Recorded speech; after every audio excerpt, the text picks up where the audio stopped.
Hey, hello, and welcome to the Swim Brief. We got the whole gang back together from down in deep in the heart of Texas. Eric Wyken. Eric, how are you?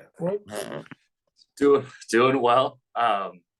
Good to be back. I'm actually going to be off the road for about the next 5 or 6 weeks, so It's Wow. nice to have some consistency for a bit. Yeah, Chance that's to awesome. water the cactus. That'd Yeah, be wonderful. yeah, batten down the hatches for hurricane season, which will undoubtedly be Yeah, interesting. but you're up north. Like you don't have to worry too much about hurricanes. Yeah, right before I moved 2018, water definitely got pretty high on my apartment complex, but I am fortunate enough that I am on the third floor and I'm about an hour north of Gulf.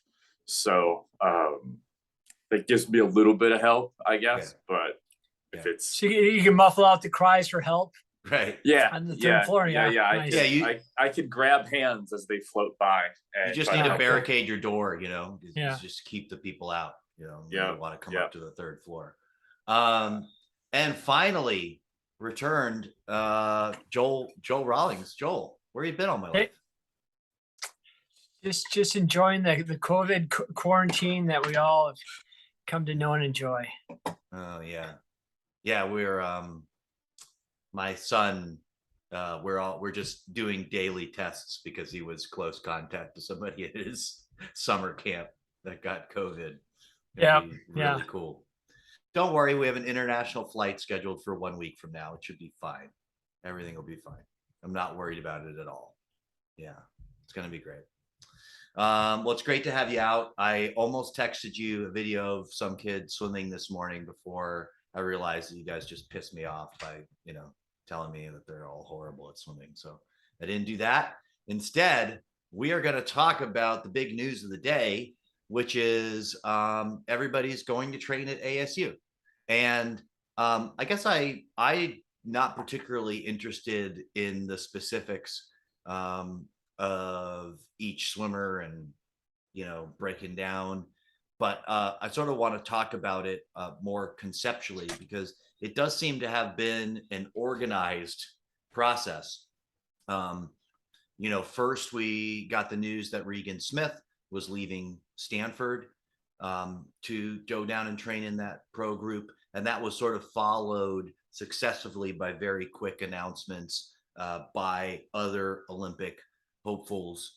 And so it seems that this was a planned and organized media event, as much as anything can be a media event right now in the sport of swimming.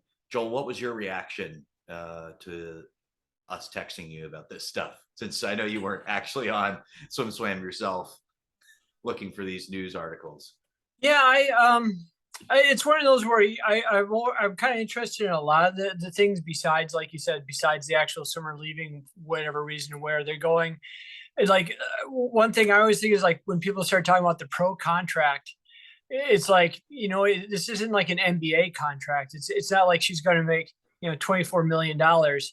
It's amazing because, again, we all set up that Ironman argument point of, well, Michael Phelps makes millions and Caleb Dressel probably makes a lot. It's well, that's the thing, is probably, in NFL and NBA, they always announce exactly what the contract is, 5-year, 50 million or something like that. And when they never announce the contract, it's usually because that really wasn't very exciting, was it? And so I always wonder, these pro contracts, just how lucrative they are, because if someone's giving up a Stanford scholarship and they're getting a full ride at Stanford, they're giving up $85,000 a year in the hopes of, an Olympic dream. And that's, again, you're young, it's more power to you. Again, you go for what you can get. Me, the old dad, thinking, shoot, 3 years, $85,000, that's the guaranteed money you're out on. Yeah. But it's one of those, again, where I understand why people are going south. I mean, I grew up in the Midwest. You're growing up in the Northeast.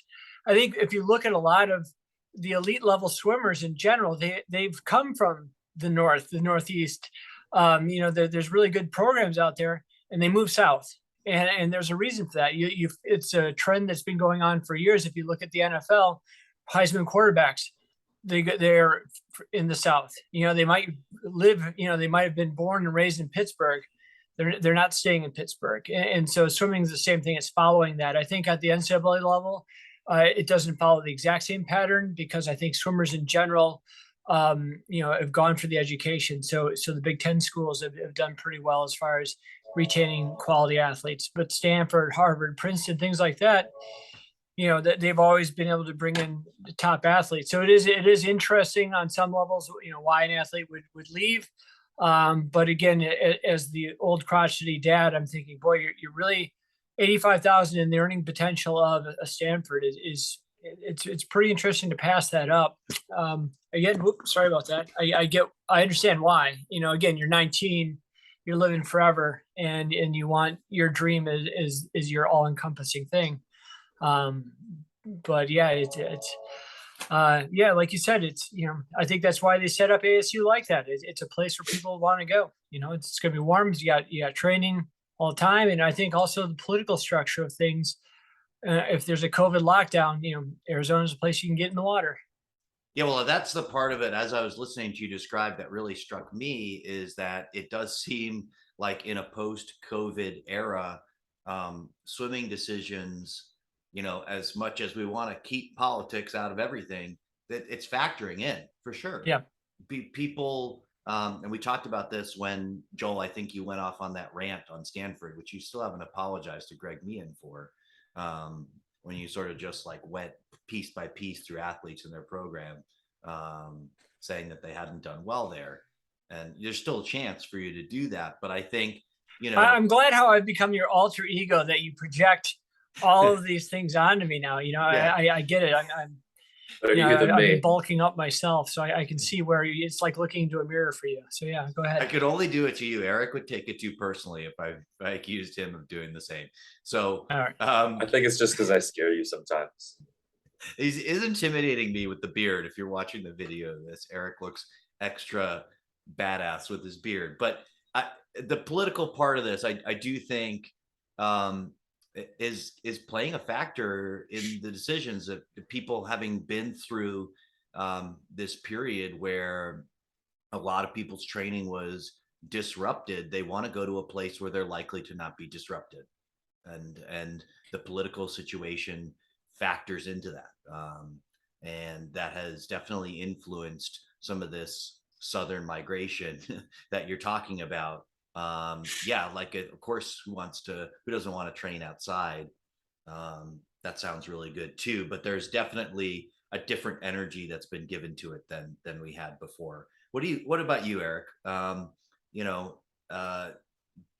guess without getting too deep into the lucrative nature of professional swimming contracts, what do you make of this? It just seems like, not to necessarily say, but it's a bit of a rehash of what happened at NBAC.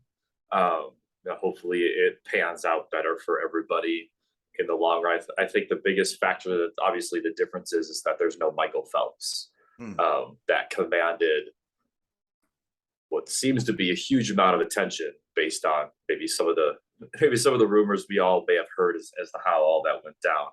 And it's everybody's seeing how the team is doing, everybody's seeing how Leon Marchand is doing. So it's only makes sense for people to kind of seek that out, see what's going on. With the one thing that, obviously I don't have all the details, nor can I really share the details that I do know about Reagan's situation. But the reality is that, she's got the deal that she does. And if she wants to be able to maximize anything that she has in the short term, she's going to go pro. And it obviously, things didn't go poorly this last year. It actually was a bit of a rebound relative to the year before, but still not where she wants. So she's taking her talents to Tempe, but the bigger picture is whether or not, and we talked a little bit about it, is that the more the athletes come in, the more of a balancing act you have to have. And Bowman has to have the ability to manage all of these egos, because everybody is certainly very much a team player in a lot of respects. But at the end of the day, they all have their I moments, and they are all looking out for number one. So as much as Reagan wants to see Haley Flickinger do well, they're both competing in the 200 fly, and there's going to be there's always potential for conflict there. But it just I'm hopeful that he has the people that he has on the staff around him have the ability to help supplement that, because there's a lot to handle when everybody has got their own schedule and their own expectations. And I wish them all well in all of this. But I would be interested. I don't know if you know a lot about the contracts, but again, He knows more whatever than the he's personalities saying. might be, but like with contracts, I've only seen a handful of the ones, and basically it's like it'd be like if the NBA where Giannis, like a Cale Dressel, gets his NBA pro contract, then everyone else gets a G League contract unless they're getting 40 points a game, and then they get extra money. So it's all what I've seen in some contracts in the past. Maybe they've changed. A lot of it is incentive based, isn't it, on performance of things and appearance based and things. And so to maximize what they're doing, I mean, obviously they have to continue to swim well. I could be way off. Isn't it like they get a base of X amount of dollars, which is a pittance? Yeah, from what I've heard, there certainly is. When you're an out and out pro, that changes it. Right now, I don't know anything about what would be a lateral move or a change in structure for Reagan, because she's going from an NIL deal to now claiming to be full pro. So I don't know if there's anything there. I mean, on the outside looking in, and literally Scouts Honor don't have any insight into this. She doesn't have leverage. She has no social media presence for real. She's not she's a great kid. She's a nice kid, but she's not a 50-100 swimmer. She's not a home run hitter at this point, and her best 200 backstroke is years ago. So there's as well as she did in some respects, she doesn't have the leverage to even change anything. There could be some opportunities for some more performance bonuses and those things, being able to do the pro series and cash in on that, or at least be able to cover certain costs for training. But I guess that is really an unforeseen cost that she now has to sort out on her own. I guess she could then now get the athletes money from USA Swimming as she gets through this summer to kind of compensate for losing her free pool time and free coaching at Stanford. So yeah, it's $85,000 a year for that scholarship, but how much does it cost to employ Greg Meehan to be your coach, or for that lane space that you're now paying for? So it'll be interesting to see how that works. That's something I want to know. I want to know how much Bob Bowman gets paid to coach these people, because his job he's getting a cut. Yeah, nominally his job is to coach ASU, which has nothing to do with Regan. So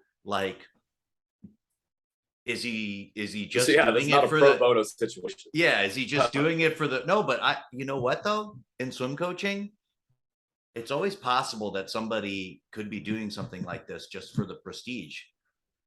Yeah, I guess I don't know. I hope he's not. Situation. I don't think that. Yeah, personally, I don't think he is. I hope he's not.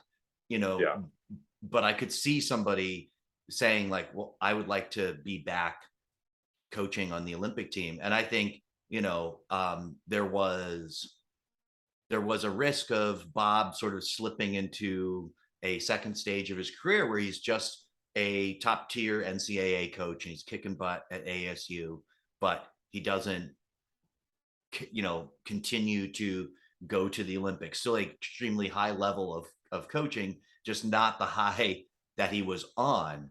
And it seems to me like this is definitely a play to stay up at that level. You pointed out something about, the whole group, and I gave you guys my prediction on text, and I'll give it here as well. I think that if you are a Bowman fanboy, if you're like many coaches that I meet, just you sort of started to worship Bob when he was coaching Michael Phelps, and that's carried straight in up to this day. I think you will see enough success from this group of athletes in the next 2 years that you will get that thought about him confirmed. I think that if you're not a Bowman fan, if you're one of those people who thinks that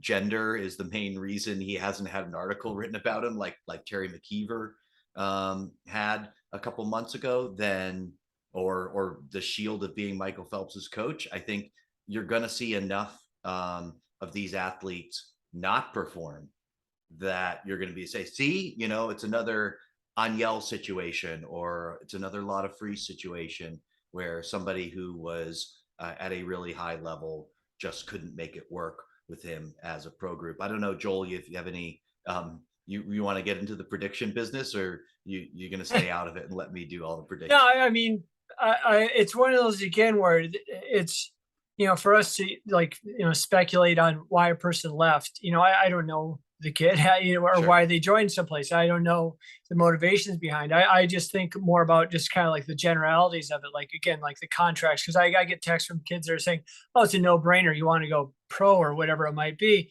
And I'm thinking you're 19. Now all of a sudden you're going to be on your own. You get, okay, let's say you get whatever the stipend is or whatever money you're getting. Now you've got to, fulfill these obligations, whether it's showing up at camps, clinics, photo shoots, whatever. You've got to arrange your own training, because it might be a photo shoot where you've got to fly somewhere. You've got to organize your own flights. Again, there's a handful that probably have agents, but I'm probably pretty sure there's a lot more that don't.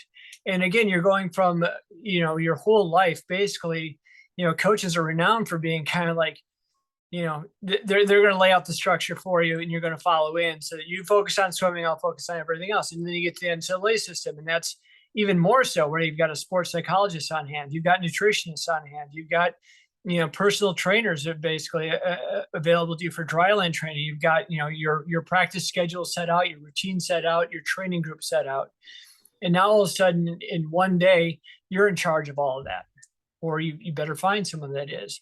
And that's, again, there's so many factors that go into why someone might swim well or not swim well. I mean, again, all of a sudden she got the wrong Chipotle burrito that day, and now she got E. coli. I don't know.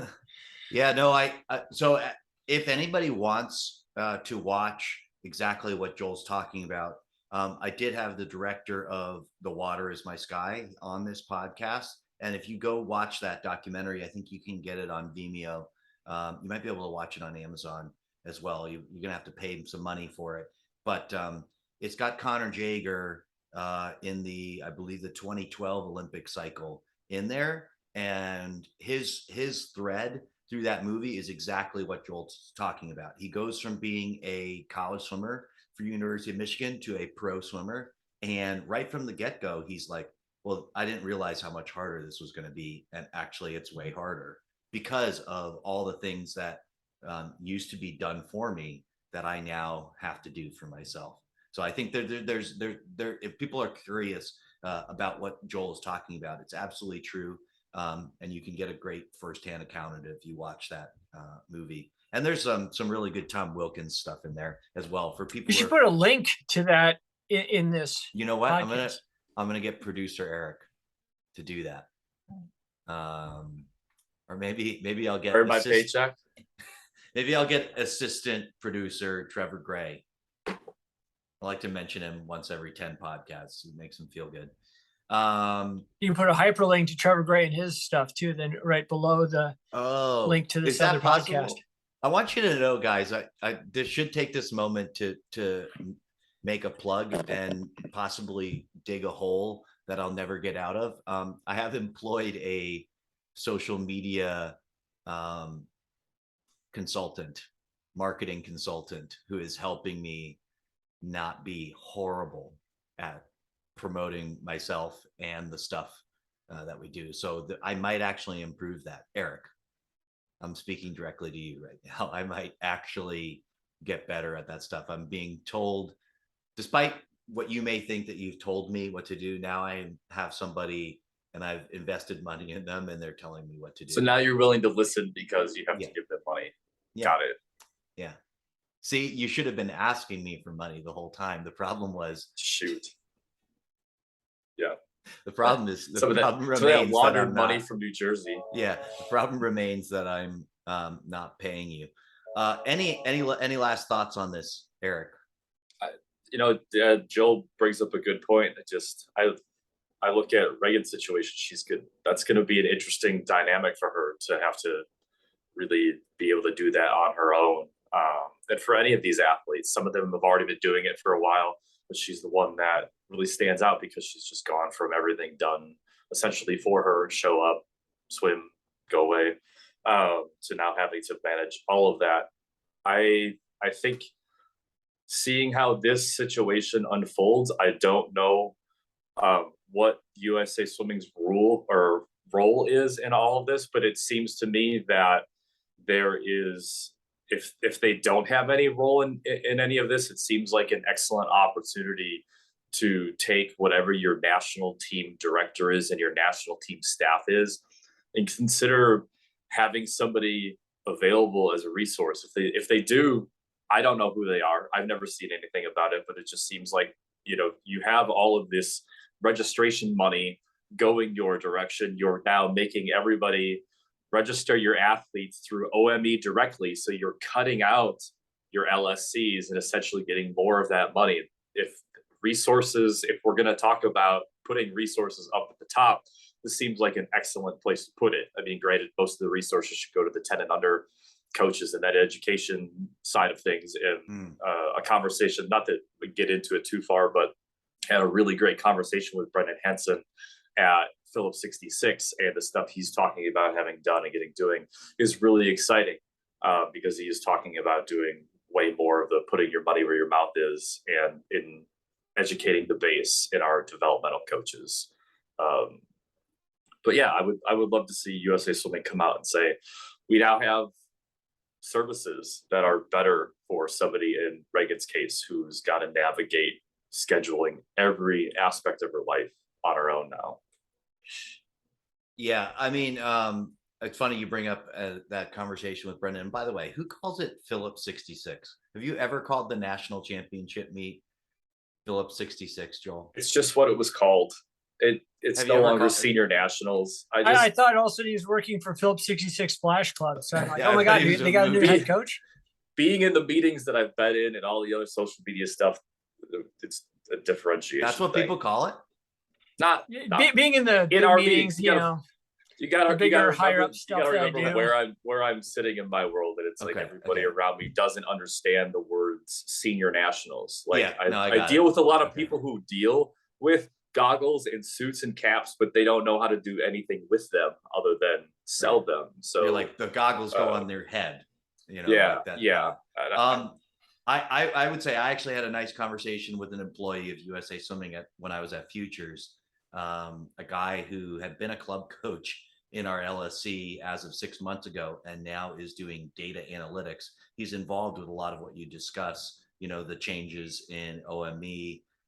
He described to me like 4 more things where I went, wow, that's going to be awesome. That's going to be awesome. That's going to be awesome. When he finished doing it, I said, just my experience is that you will occasionally meet somebody like this from USA Swimming who does a face-to-face, does a really good job communicating something that they're about to do.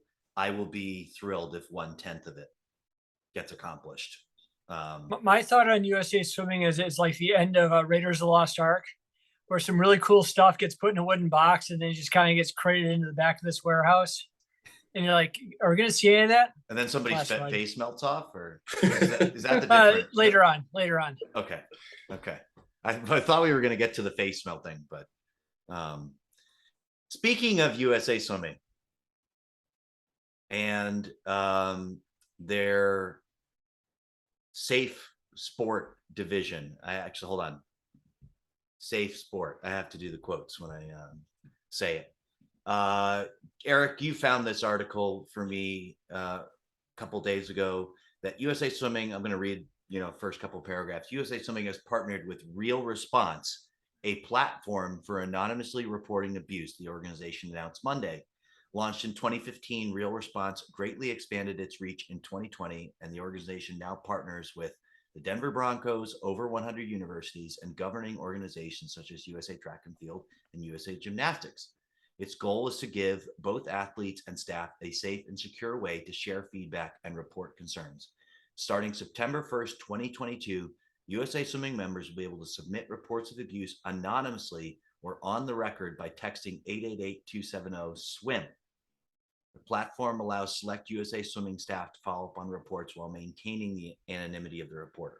Now, I have no idea how you maintain your anonymity if you're texting from your, I don't know, from your own cell phone. I've had so many people that I've called on my phone that, without me existing in their address book, have seen my wife's name. So it's pretty obvious to them who it is I'm calling. But setting that aside for a second, I just want to address this for a little bit because, every now and then I have to comment a bit on USA Swimming Safe Sport.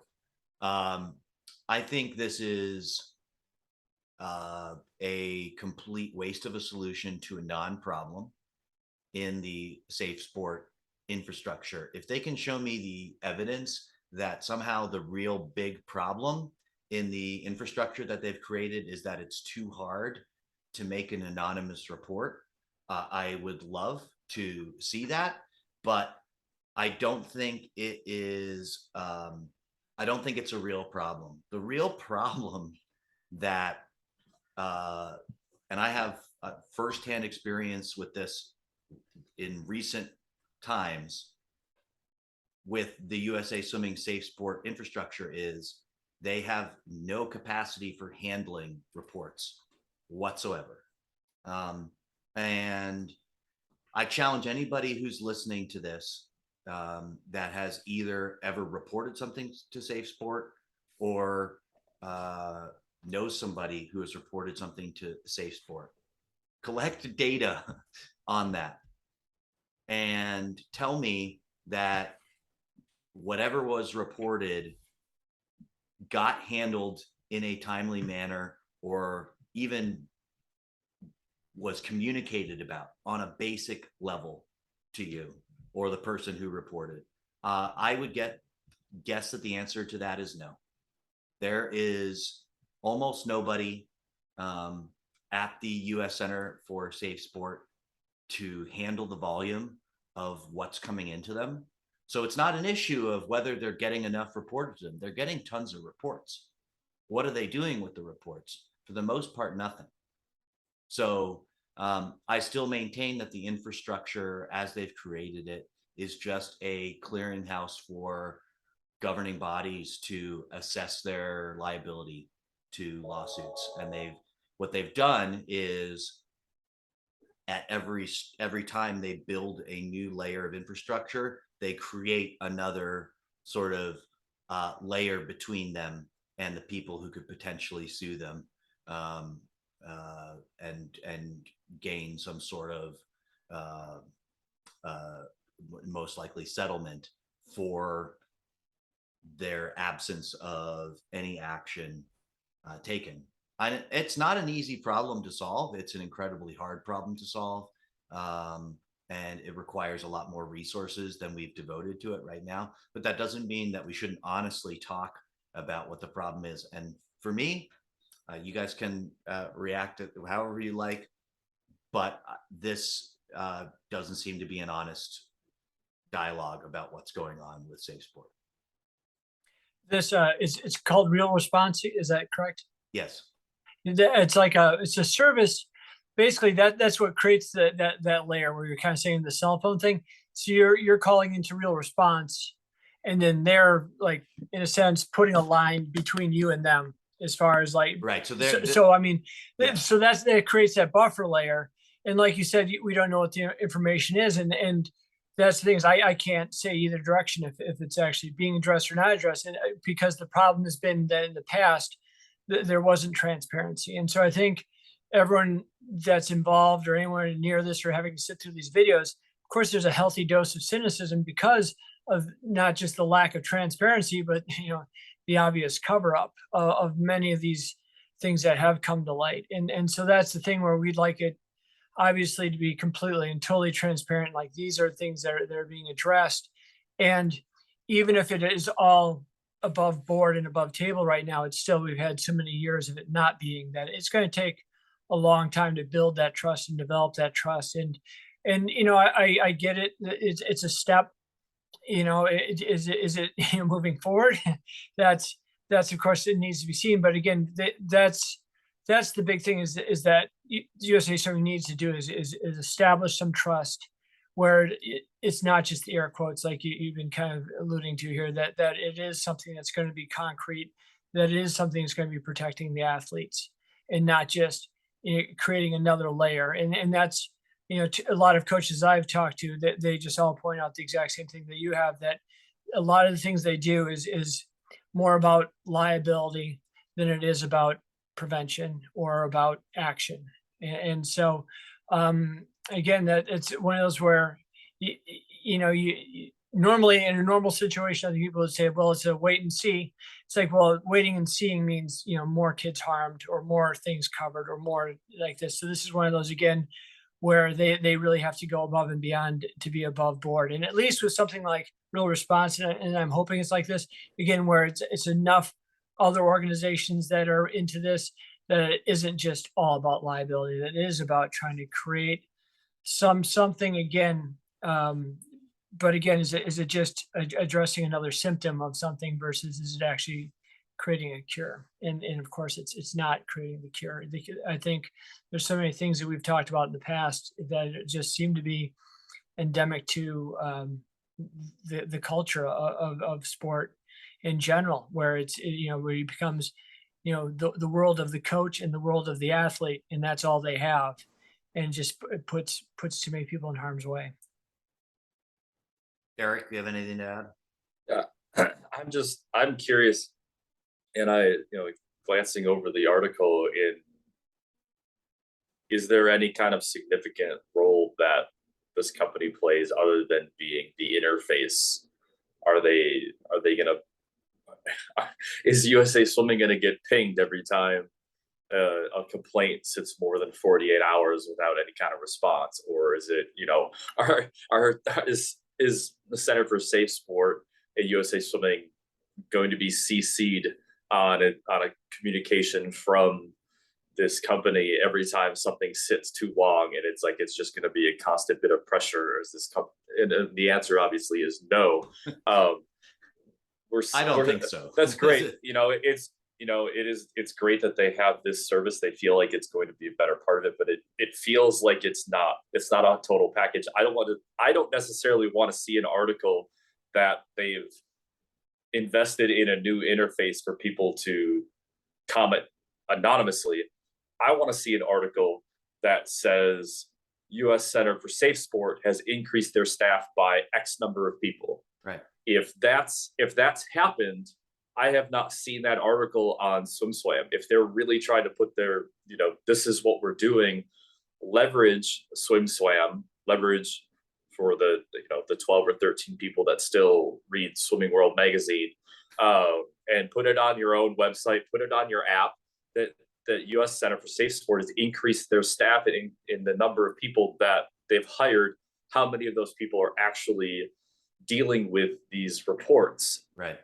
Who gives a shit? Who gives a shit if it's a two-way encrypted text or however they plan to do this interface? I want to know there's 20 more people at US Centers for Safe Sport, and they are handling all of these influx of all of these issues that have continued to pile up on this program. Do you know what would be a great piece of transparency?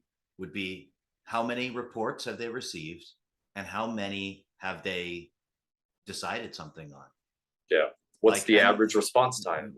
Because to me, this solution, this is sort of like, let's say the fire department in your local community only responded to 1 out of 100 fires. And then somebody said, hey, you know what? We've got a great new solution. We're going to make it easier to contact the fire department. Okay, but 99 houses burned down, guys. We don't need easier way to contact the fire department. We need the fire department to come put out some more fires. That's what we need. And so I just don't buy that this is anything but another PR move. And I wish that they would move on from public relations and liability protection and actually get to work on what is a giant problem.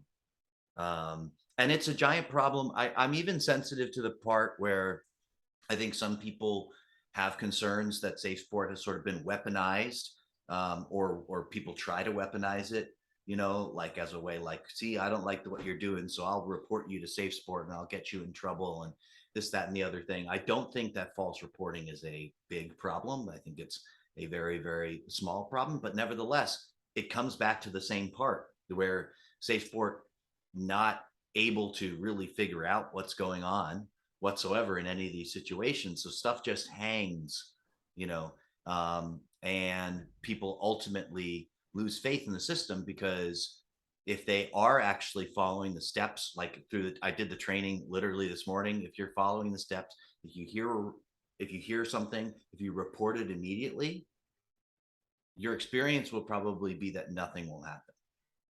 And then what are you meant to think about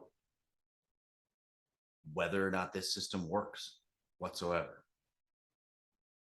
That's my 2 cents. All right, I think actually we've reached a good stopping point. We might record another one right on the top, right in the back of this, but I want to make sure I don't have to do too much editing. I don't know, Joel, are you ready to do some more? I was waiting for a couple more links to get put in there so we can Oh, kind of yeah, link yeah, to real yeah, response. yeah. Somebody writing down what I should be linking. Eric, Yeah. No. write that down while I stop this video. Thank you to everybody for listening, and listen to the next one too. And maybe expect an interruption while I go on vacation after that. So, And check the links below, especially in the yeah, previous podcast. especially check the links, because Yeah. there's going to be so many links. We love links.